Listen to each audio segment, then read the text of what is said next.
而在国际焦点的部分，要持续带你来关心到是俄乌战争现在持续的向上升级当中，也不断的在延烧。我们现在来看到，现在包括俄乌双方最新的攻势，最新的进度是呢，在21号的时候，乌克兰指控俄罗斯试射了洲际弹道飞弹，而且呢，目标就是第聂伯罗这个地方。为什么这一次的攻击，我们说的是俄罗斯发射洲际弹道飞弹来攻击乌克兰，变得这么敏感？因为这个洲际弹道飞弹它本身是可以搭载核弹头的，而且很明显就是在回应前2天乌克兰的进攻。我们就来看到这个时间轴，包括在20号的时候，乌克兰发射了英国制的暴风之影巡弋飞弹。另外呢，再往前推一天，是乌克兰发射了美国援助的这个陆军战术飞弹。等于说，在美国跟英国援助给乌克兰的这些弹药呢，现在呢都被乌克兰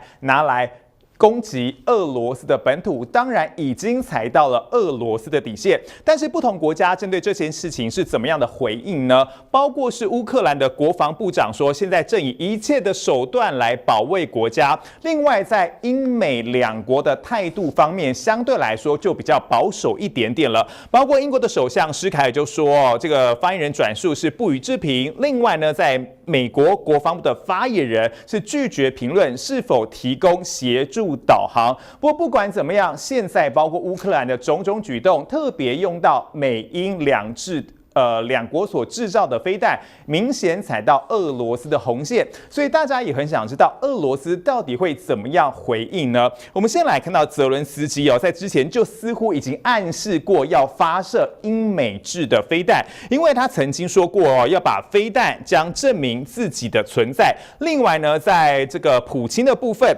其实大家都很好奇说，现在未来川普上任之后，普京跟川普2个人会怎么样来解决这一次的俄乌冲突？但是在普京的部分其实在过去就曾经警告说，这个是北约为直接冲突。另外，其实在路透社也说了，有条件的来冻结战胜，现在似乎就是普京的愿望。但什么是有条件呢？其实这个条件相当的严苛。第一个就是乌克兰必须要保持中立，不可以参加北约或是参加其他的组织。再来呢，另外一个条件就是他们很希望，特别是俄罗斯现在攻打下来的乌克兰国土，希望呢能拿在手上，这就是2个所谓的关键条件。但是到底俄罗斯应该也很不愿意把这个情势再度的往上升级，所以整个俄乌战争会如何收场，或者是如何的暂时画下一个逗号，基本上也现在是北约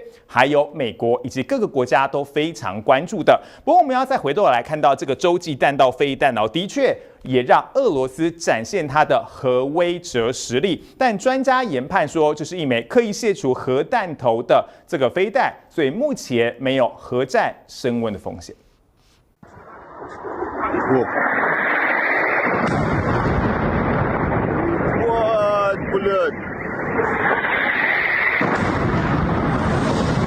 身为战斗民族的俄罗斯人，此刻只有惊吓。俄国库斯克地区飞弹呼啸声接着爆炸声，没完没了。另外一段画面还可以看到，地面遭到乌军接连精准打击，目标疑似是俄军的指挥中枢，而乌军用的正是英国给的暴风之影巡弋飞弹。Reports that Kyiv has launched British-supplied Storm Shadow missiles at targets inside Russia for the first time. 几天之前，美国才刚批准武器能打俄国本土，乌军就立刻发射数枚陆军战术飞弹，接着就换用英国给的这款射程250公里的精准飞弹，推估发射了10到12枚。Some social media videos coming from Russian locals. They're saying they found fragments. 乌军尚未证实，但是俄罗斯社群媒体上流传残骸的照片，确实有看到风暴之影的字样。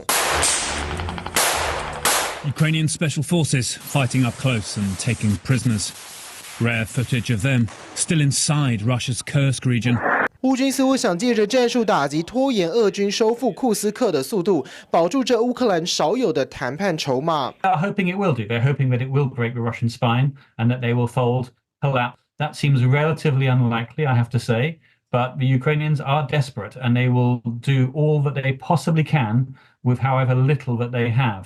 这可能是乌军的最后一搏了，因为专家认为，明年美国换川普2.0当家，战争进入关键1年，对乌克兰非常不利。推选这么到。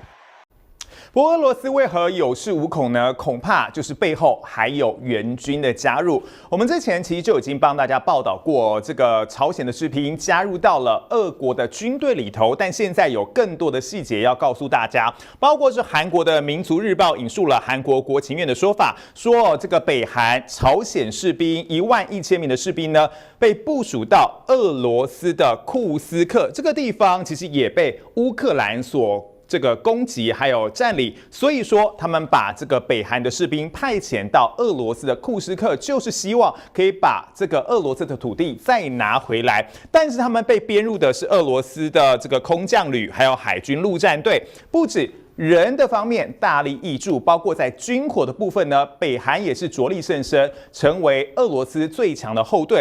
因为北韩也追加提供了这个长城火炮给俄罗斯，而且甚至有可能派员来协助他们操作、培训还有维护，甚至呢在军事的方面，大家看到了有非常深的联系。在外交的方面，其实现在北韩跟俄罗斯2个国家之间也走得越来越近，包括是北韩的外交部长延长访问俄罗斯1天，就只为了跟普京可以碰面。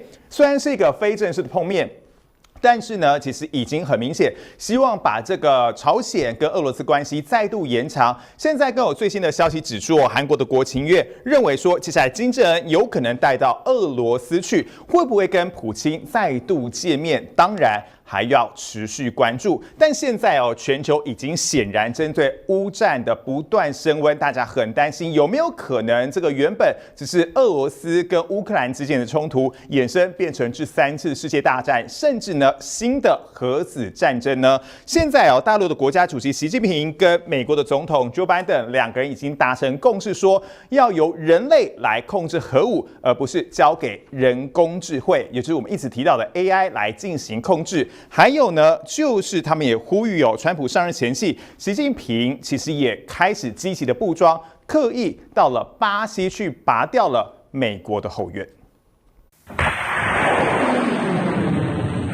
俄乌战争爆发以来，乌克兰首度向俄罗斯境内发射美制长程飞弹，紧接着乌克兰又发射了英国暴风之影巡航飞弹炮轰俄罗斯。俄罗斯外长回应，此举被视为西方国家对俄罗斯战争的新阶段，他们将予以反击。We are strongly in favor of doing everything not to allow nuclear war to happen. 话是这么说，但俄罗斯总统普京近期才签署法令，允许莫斯科一旦遭遇大规模空袭，便可动用核武。外媒路透社报道，这次 G20 峰会，法国总统马克宏呼吁大陆国家主席习近平应对普京施压，避免核武升级。习近平则回应，中国将以自己的方式为停火发挥建设性作用。当前形势下，各方应当保持冷静克制，通过对话协商，共同推动局势缓和，减少战略风险。正当欧美因为俄乌战争和以巴冲突自顾不暇，中国大陆默默鸭子划水，进行外交突围。120名骑兵护卫习近平车队抵达黎明宫广场，巴西总统鲁拉夫妇还特地在官邸门口迎接。趁着G20召开，习近平对巴西展开国事访问，宣布两国关系迈向新里程碑。我们共同决定将双边关系提升为携手构建更公正世界和更可持续星球的中巴命运共同体。趁着川普上台前夕，中国在美国后院一一拔桩。路透分析，习近平大撒币已经让川普在南美洲的贸易战屈居下风。TVB 新闻综合报道。而面对川普回归，大家也好奇说，未来他跟中国大陆怎么应对？因为也是从川普第一个任期开始，大家看到美中互杠，其实情况是越来越剧烈。但是在他的第二个任期当中，川普会不会改变他的态度呢？我们先来看到，其实我们这几天持续在讨论的就是他的内阁名单。川普提名包括国务卿、还有白宫国安顾问以及国防部长，这些人选都被认为说是对中鹰派。从我们过去对中国大陆的表态来说，其实都是跟中国大陆硬杠的这样子的成分居多。但是未来川普也会走这样子硬杠的路线吗？纽约时报认为说可能不会，因为在贸易方面，川普他认为说可能会考虑对中国大陆一个比较温和的态度。为什么呢？因为就是在拜登总统任期当中，美国的股市表现算的是非常不错。他很担心，如果再跟中国大陆硬杠的话，可能会冲击到美国的股市。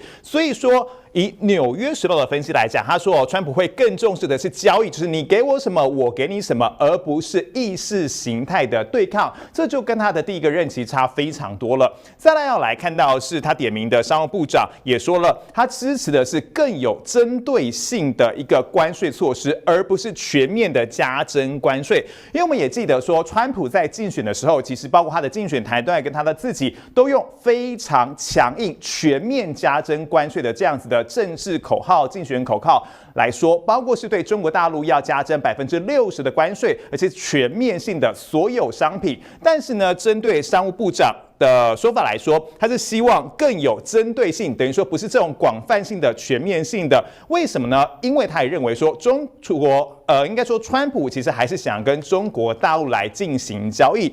但是这几天不断跟在川普身边的还有马斯克。马斯克我们知道，在过去甚至在现在，他在中国大陆的事业依旧是非常大。在事业连结这么深的状况之下，如果真的面临到是国家利益跟个人事业的利益的抉择的时候，马斯克会怎么办呢？现在就有参议员说了，马斯克跟中国大陆有这么广泛的经济连结，所以说这个选择性就有可能威胁到了美国的国家安全。他认为这也是特别要注意到的。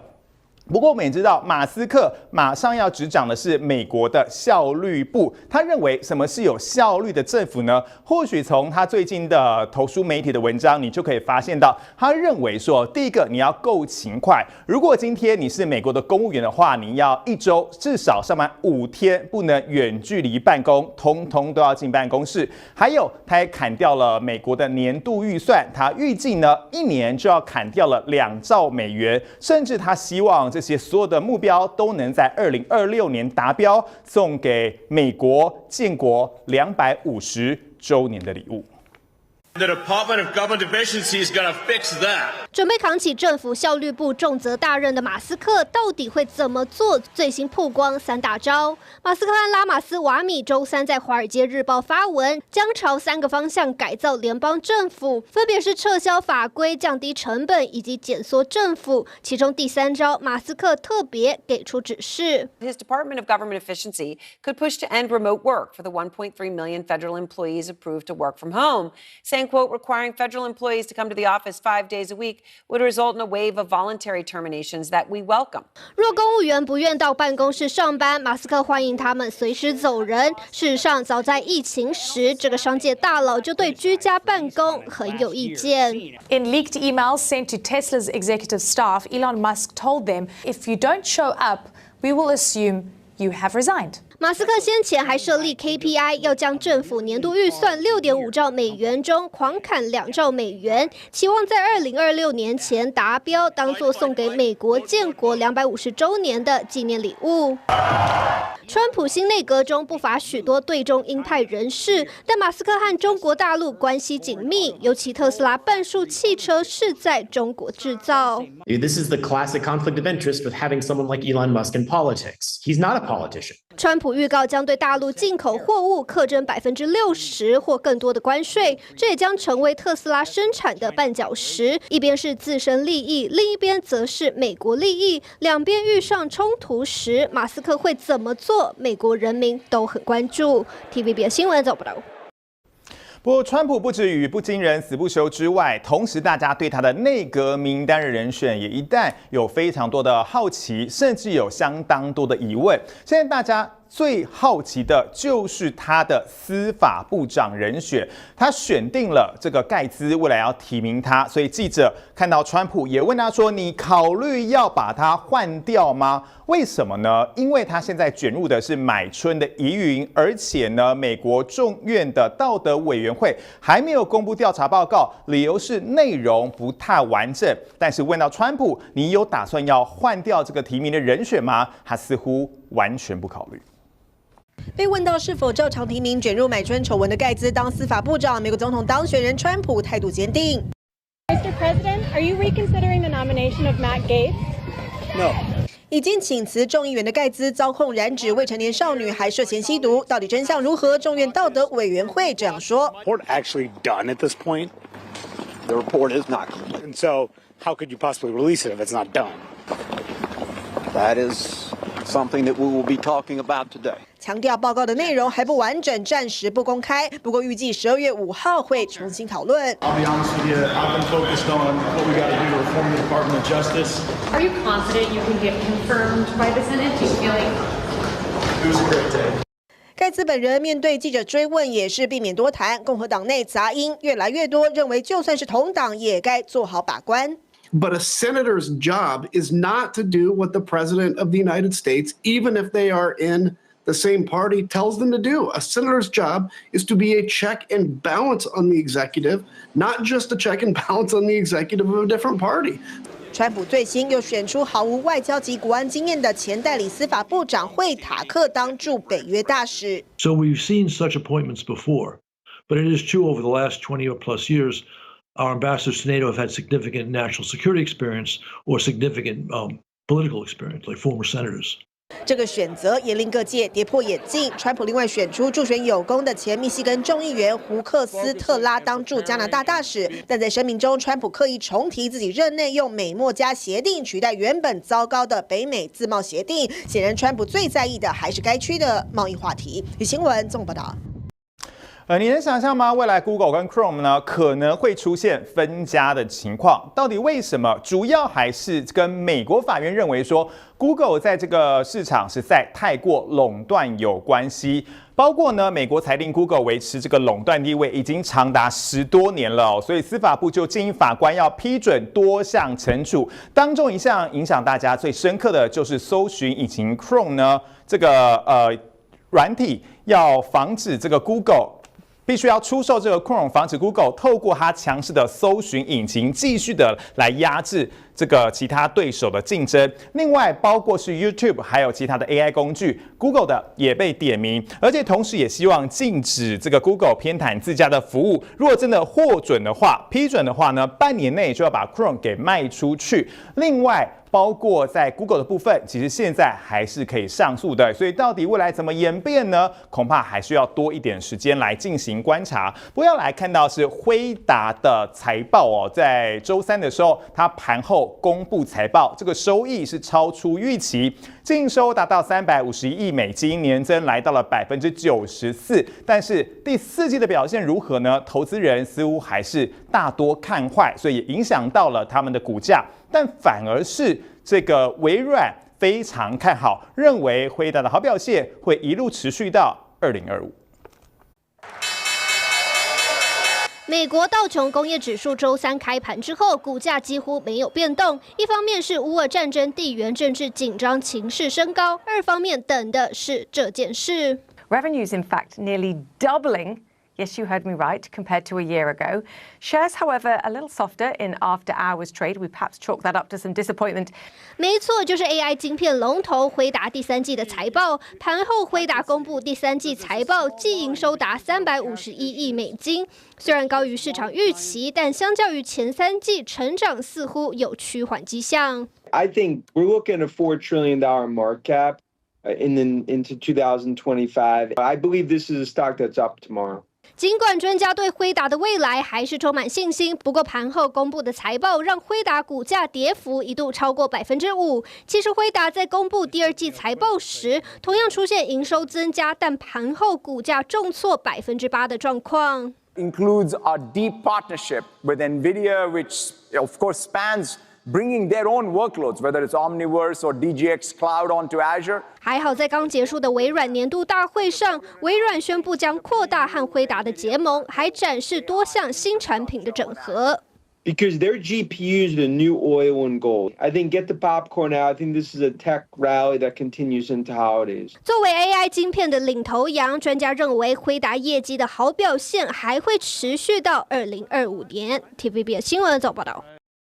再让我们来关心到劳工消息哦，如果要到韩国去的话，一定要特别注意，因为呢，韩国的铁道工会马上就要进行了总罢工。我们先来看到他们说这个时间点是在12月5号这一天，他们的诉求是什么呢？是工会要求说，第一个要加薪2.5%，停止裁员，甚至呢也要采取适当的轮班制，让大家都能好好的休息，这是他们的诉求。而且呢，他们在之前就曾经沟通过，但是他们不满说没有获得良好回应，所以说他们要展开无限期的罢工。什么时候停止，目前还不知道。为什么会这么做呢？主要他们认为说现在都在一个过劳的情况，而且他们的薪资也不比其他的公家机关，所以才会提出这一次的总罢工哦。工会就说了，平均哦，自从这几年来说，每年都有2个人在工作的时候死亡，所以说他们也希望这个待遇要跟其他的公家企业一样，甚至他们也提出说，现在他们很多人在驾驶舱里头，这个单位都要求，而且已经架设了这个监视器，他们也希望可以把这个监视器给撤掉，甚至他们也强调说，经营这些新设的路线必须要增加必要能力，而且呢，也强调说，这个劳工的性命跟未来市民的这个安全，特别在交通上是缺一不可。所以说，到底他们的诉求会不会获得回应呢？也攸关接下来12月5号的总罢工到底会维持多久？因为现在他们呛下是无限期的罢工。再来，我们来关心到，现在全球都面临到是电动车的冲击，尤其是很多的车厂现在真的是过得非常辛苦。像是全欧洲最大的福斯汽车，上个月这个工会才放话说要关闭德国工厂之后，现在劳资谈判持续的陷入僵局。不过现在呢，劳工是反而放软姿态说，好，我愿意有条件的减薪，但希望你让这个工厂可以持续的营运下去。福特汽车德国的高层3年前才登高一呼，要在欧洲实现全面电动化。Die Zukunft von Ford ist elektrisch, mit einem ganz klaren Fahrplan für die Elektrifizierung unserer PKWs und unserer Nutzfahrzeugpalette. 却没料到这条电动车转型之路走得如此艰辛。Die Rahmenbedingungen sind nicht mehr da, die Nachfrage ist nicht mehr da, die Kosten sind sehr hoch und wir müssen jetzt anpassen und deshalb. 周三，福特宣布在全欧洲裁员4000名员工，占福特欧洲人力的14%，全球总人力的2.3%。Das ist keine schöne Nachricht. Ich verstehe das. Ist auch keine schöne Zeit für diese Nachricht. Aber wir müssen was tun, damit wir hier profitabel werden. 当中被裁了2900人，则集中在福特的德国科隆厂。当天，工会负责人出面召开记者会，证实这项遗憾的消息。Ich finde, es ist ein schwarzer Tag für die Beschäftigten bei Ford in Europa. Das, was wir heute gehört haben, und ein besonders schwarzer Tag. 福特则表示，这次大刀阔斧重组欧洲业务的原因，除了当地的高能源成本、不稳定的政治环境，还加上最主要，德国政府在2022年底宣布终止对电动车的补助。Die ganze Automobilindustrie ist in der ganzen Welt, in Europa, ganz besonders in Deutschland, in der Krise. Uns trifft diese Umstellung zur Elektromobilität sehr, sehr hart. 结果就是福特今年到9月为止，欧洲销量锐减超过15%，市占也从3.5%萎缩到3%。仅次于德国，英国将有800名员工受到这波裁员冲击。Just the market conditions change, competition is becoming more aggressive as we've made the switch to electric vehicles. Customer demand for electric vehicles hasn't kept up with what the previous forecasts were. 福特表示，整个裁员程序会在2027年底之前完成，以挺过这波全球车市大乱斗。And nowhere is that situation probably more intense than in Europe. We've got unprecedented competition, regulation, and lots of economic headwinds. 只是在欧洲市场苦撑的不只有这一家美国车商。 包括通用汽车、日本日产汽车以及欧洲跨国汽车集团 Stellantis， 先前都已相继喊出削减成本，以因应电动车需求疲软。 Stellantis, the European group, shipped some 10% fewer cars in the first half compared with the year earlier. Its operating profit fell sharply. 就连欧洲最大福斯汽车的官场裁员风波也还在延烧，劳资谈判持续陷入僵局。而就在20号，代表福斯员工的德国金属工会做出让步。 Geknüpft an ein solches Gesamtpaket können wir uns vorstellen, in den Jahren 2025 und 2026 Teile der Ergebnisbeteiligung und der Boni von Management bis Tarif einzubringen. 工会表示，劳工主动提议降薪，能为公司省下15亿欧元的成本支出，但同时也警告，假如福斯继续采取激烈的成本削减策略，那么可能会掀起一场历史性的大罢工。Kann ich nicht davon ausgehen, dass Volkswagen E-Mobilität verschlafen hat, vielleicht eher im Bereich der günstigen Fahrzeuge. 福斯高层和工会代表将在周4展开第3轮薪资谈判。Es müsste jetzt eine baldige Ansage kommen, was passiert ja mit den Kosten, was passiert mit den Werken, und es müssen einfach richtig gute Produkte auf den Markt kommen. 只是距离福斯员工威胁要扩大全国抗争的期限剩不到10天。假如协商结束未能如愿，将创下福斯自2018年以来首次5万人上街的大规模罢工场面。TVB 有新总报道。 再来，我们来看到这个意大利的艺术家用家里的胶带把香蕉贴在墙上，而现在呢，这个艺术品也拍出了这个高价哦，是1.7亿，背后的买主是中国大陆的区块链企业家。他说，一旦买这个香蕉回家，他要做什么呢？他说，第一件事就要把这个香蕉给吃掉，用来致敬艺术。 用银色胶带把一根香蕉粘在墙壁上，猜猜看，苏富比拍卖会拍出多少钱$5,200,000. Jen, the Catalan is yours. Congratulations. Thank you very much indeed. 背后买主来自中国，34岁的加密货币企业家孙宇晨表示，打算吃掉那根香蕉，向他在艺术史及大众文化的地位致敬。这位任性的有钱人一夕成名，而其他中国富豪话题也不少。我请求他们删除他们的言论、图片，停止对一个中国公民的 大陆知名饮料品牌农夫山泉今年3月迎来最大危机，只因为矿泉水用了红色瓶盖，被认为神似日本国旗，加上产品包装疑似有日本建筑物，被大陆网友控诉媚日不爱国。创办人钟闪闪近期在江西的一场演讲上，忍不住对抖音创办人张一鸣隔空开炮。我个人希望张一鸣先生，抖音平台、今日头条，我在等待你们诚恳的道歉。钟闪闪是美国富比士全球富豪排行连续霸榜4年的中国首富，张一鸣则是窜起的新秀，荣登胡润百富榜第1富豪，估计资产1.57兆新台币。富豪杠上富豪，骂完张一鸣，钟闪闪再骂拼多多。我有跟那些人没有跟，我永远不会去说自我感。 拼多多的商品价格以低价著称，钟闪闪痛批这对大陆品牌、大陆产业是一种巨大伤害。钟闪闪接着痛批大陆政府，认为对这种破坏价格体系的行为置之不理，是一种失职，犀利言论引发热议。TVB 新闻综合报道。 上个礼拜，大家还在讨论说整个西部地区空气品质真差，但是要带你来看到的是印度的首都新德里哦，在这边是空气污染全球最严重的城市。才刚刚入冬，这个雾霾已经让很多人都受不了了。他们说，走在路上，基本上你会发现说眼睛非常痛，就像辣椒跑进眼睛里一样。 这可不是开了朦胧特效，眼前真的一片雾茫茫，透出满满的窒息感。知名地标印度门几乎快要消失。身为全球污染最严重的城市，印度首都新德里空污品质达到有害等级。ऐसे करके मिर्च लगती है, आंखों में आगे मिचती है, पानी चलता है आंखों में से, सांस लेने में बहुत दिक्कत है, दम घुट रहा है。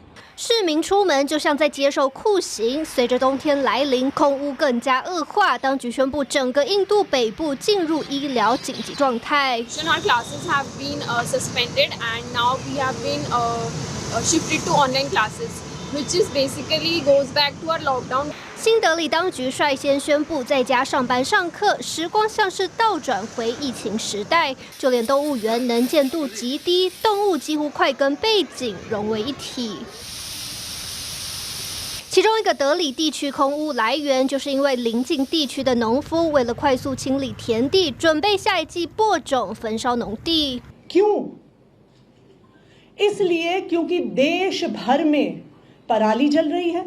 市民也无可奈何，因为这是农夫们清理农地最便宜的方式。不过最惨的莫过于住在垃圾掩埋场附近的这群人。अस्थमा की बीमारी सबसे ज़्यादा है यहाँ पे लोगों को हो भी रही है। अभी टीबी की बीमारी मेरे बगल वाली आंटी को जो है उनको अस्थमा की बीमारी है, वो बाहर निकलती नहीं है। 尤其冬天的雾霾是印度的常年问题，每年约有100多万人死于空污相关疾病。空气中的悬浮微粒不止几乎遮蔽阳光，也让人民的健康大打折扣。TVB 新闻做报道。而在美国呢，则是出现了类似飓风的恶劣天气，尤其是华盛顿州刮起了11级的风，把树木、电线都被吹得东歪西倒，当中有2个人被压死，甚至也造成了50万户停电。一大早开车出门，美国华盛顿州的民众看傻眼，沿路上路树、电线杆像是被保龄球扫过，东倒西歪。还有一棵老树连根拔起，倒在庭院中间，差一点就砸到旁边的民宅。都已经11月了，而且还是在美西，居然出现类飓风天灾。I was not expecting this snowstorm at all. With hurricane-force winds gusting over 70 miles per hour, that toppled countless trees, in many cases taking power lines with them. 强风夹带的雪或雨灌进美国西北部，2个人被倒塌的树木压死，还有约50万户停电。祸首就是这个温带低压，而且威力迅速发展，还是个炸弹气旋。Has to drop a certain amount of pressure in a certain amount of time in order to reach that criteria. That's 24 millibars in 24 hours. This storm, however, more than doubled that criteria. 所谓的炸弹气旋，其实因为冷气团南下，跟暖空气碰撞形成温带气旋，而且形成迅速，气压在24小时内骤降24%，就符合定义。而这次的致灾性更强，是因为大气河流从西南侧带来热带的丰沛水汽。The storm system to the north is absolutely tapping into moisture that can be traced all the way back towards the tropics. We call this the Pineapple Express. 就是这条尾巴把水汽不断往美国西岸推送。北加州周末预期出现暴雨，旧金山湾区48小时内可能降下1个月的雨量，当地已经开始分送沙包，严阵以待。听众做不到。好，如果是在用手机看我们的网络新闻直播的话，欢迎您按赞、订阅，而且把这个连结分享给你所有的朋友。而且如果你是用电视收看的话，也欢迎你拿起的手机，在我们的留言区里头留言，一起看新闻、聊新闻、讨论最新的新闻时事话题。在带领要来看到的话题呢，是西班牙的网球名将蛮牛纳达尔高挂9拍。而在这个埃菲尔铁塔旁边有特殊的纪念活动。高10公尺的纳达尔影像出现在埃菲尔铁塔旁。西班牙网球名将纳达尔已经打完生涯最后一战。知名运动品牌为致敬这位红土之王，特别在埃菲尔铁塔旁的广场上投影出纳达尔历年球场英姿，还有职涯纪录，包括22次大满贯、14次法网冠军，以及连续209周维持世界第1的纪录。同时，官网上也释出纳达尔最新纪念广告。Not once, but every second, minute. 运动大厂以黑白影像记录纳达尔长达20年的网球生涯，也用这段影片告别网坛的传奇球星。暌违9年，英国天团1世代呢全员合体，但这个聚合的场合非常让人难过，因为是他的成员连恩的告别式。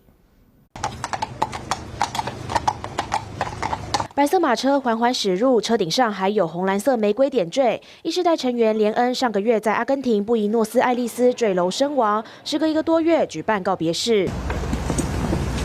父母看着蓝色棺木被抬出，白发人送别黑发人的痛，让在场的人都鼻酸。告别式地点就在伦敦西北40公里阿莫圣母的圣玛丽教堂。地点虽未提前公开，但仍有几名粉丝现场守候。I just thought I'd pay my respects. I followed them since they started on X Factor, and it sort of shook me when I heard the news he died.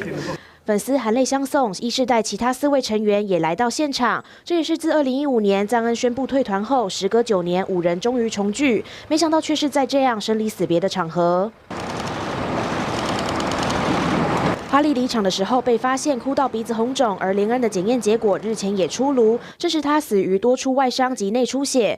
报告指出，他因为药物作用，坠楼前可能已经处于昏迷或者是半昏迷状态。I'm really sad when I found out he passed away. I was shocked, and especially the way he passed away was tragic, really.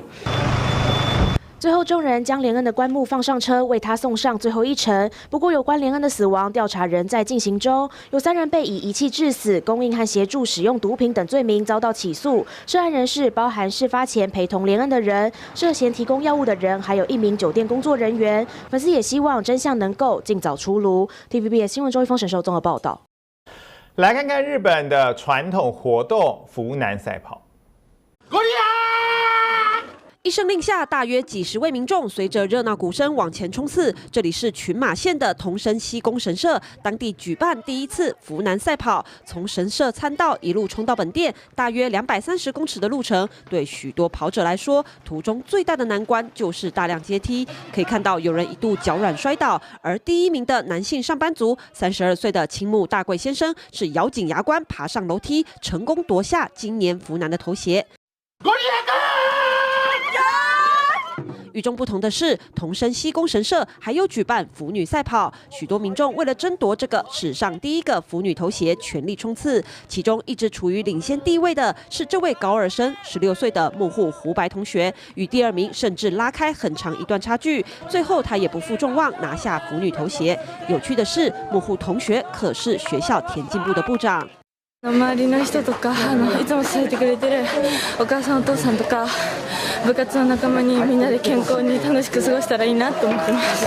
根据习俗，在扶南腐女赛跑获胜的人，可以在新年招来1整年好运。木户同学受访时也表示，希望他的好运可以带给亲朋好友。新加坡吹起了购买老店屋的风潮，尤其它的民族风味非常强劲，也变成很多的国际精品爱好购买的屋产。各种鲜艳的颜色，还有装饰融合中式、马来式，还有欧洲的建筑特色。华人在1840年代打造这种楼下做生意、楼上当住家的店屋，成为新加坡最有特色的建筑之一。These are some of the old shop houses here in Singapore. It's where merchants and their families used to live. And now, all of these years later, it is some of the hottest real estate in the entire world. CNN 记者说的并不夸张，目前新加坡像这样的店屋只剩下6500多栋，独一无二的外形就像是限量版的艺术品，吸引不少精品厂牌还有米其林餐厅青睐。店屋因此成为最炙手可热的房产商品，过去20年房价就涨了10倍。I think firstly is the scarcity effect. Secondly is because it opens up to the international audiences, and also that uniqueness. They're proud of like telling people that, hey, I own a heritage piece in Singapore. 新加坡的房产本来就贵得吓人，100万美元在新加坡只能买到32平方公尺，等于不到10平。同样的价格在纽约大约能买到36平方公尺，东京则是买到64平方公尺。也因此，一栋别具特色的店屋要价好几亿台币，号称交易价格甚至能比得上纽约第5大道的豪宅。In Singapore, we love to demolish everything and start from ground zero, building all over again. But shop houses is what we call a collector's item. You won't see any increase in supply. There are many people who want to own these assets for wealth preservation. 房产专家认为，海外投资避税避险也是让玷污价格水涨船高的原因之一。The last 14 years, we've seen like prices skyrocketed. This city is seen like a place where you can store your wealth. The properties here are like a source that you can store your money in terms of value. 2019年，这一对夫妻就买下2层楼的店屋，打造成像是精品饭店的住宅。That's one of the things about shop houses is they're built with natural ventilation. You know, the courtyards in the middle are like a chimney. Oh, beautiful view. Oh, wow. We fell in love with these type of houses many years ago, but it took a long time before we went to buy one. But over that time, this has turned from basically something you didn't want to something which is now really, really appreciated by many buyers because it's unique. 也有老新加坡人为了保留历史传统，把老店屋改造成博物馆。My grandmother herself would live in a home like this. The kitchen is where the dining, the washing, the cleaning, and where all the gossips I had.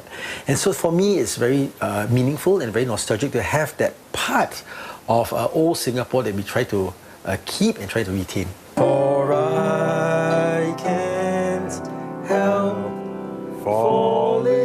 无论是老新加坡人的热爱，又或是外来投资的青睐，店屋已经成为新加坡房产市场最热门的话题。除了发挥商业价值，也因此被完整的保留下来。TVBS 新闻综合报道。TVBS 新闻直播回到 YouTube 频道了，提醒您每周1到周5的晚间7点到9点，由新化主播为各位新闻划重点，记得一定要来参加直播。